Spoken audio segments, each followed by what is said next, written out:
My name is Brian McLeod. And I'm Nora McLeod.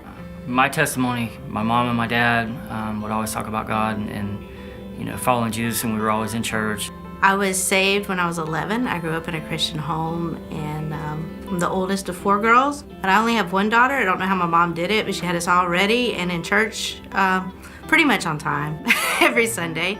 I do remember my grandfather constantly talking about God, and He needs to be your Lord and Savior of your life and surrender to Him. So I did that, and that was the greatest day of my life, was to give my life to God and to know that He is my Lord and Savior and to live for Him.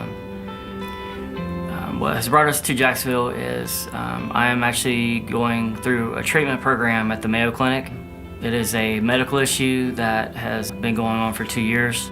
We made the decision to come as a family, so we made arrangements so that we could all be up here to support Brian while he was going through this treatment. We knew that we wanted to go to church while we were here to stay plugged in and tap into the Christian community here in Jacksonville. And I got on the website before we left and planned our visit. Coming from a small church, which literally has attendance about the size of your choir and orchestra put together, it was intimidating for us. But we intentionally wanted to go to Sunday school because I felt like that's where we'd get plugged in the quickest. And we plugged in at the guest service. She walked us every step of the way, from the guest service desk all the way to our daughter's classroom. And then she walked us to our Sunday school class and then proceeded to stay and hang out with us in Sunday school. Oh, and then after Sunday school, it doesn't end there. She helped us find our way from the administration building back to the sanctuary and invited us to sit with her and her family and friends.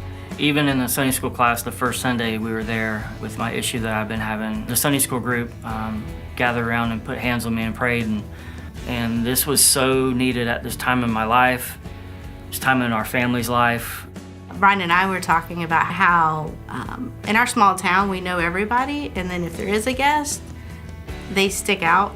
And so it's really convicted us on how we treat them, just from our experience here and how the members of this church have ministered to us.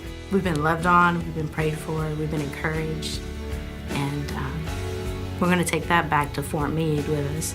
We met some of the most amazing people through guest services, through a Sunday school class. You can totally feel God's presence in this church. It is overwhelming. It's just been an amazing experience in a 3-week span, and I believe it's brought us closer as a family too.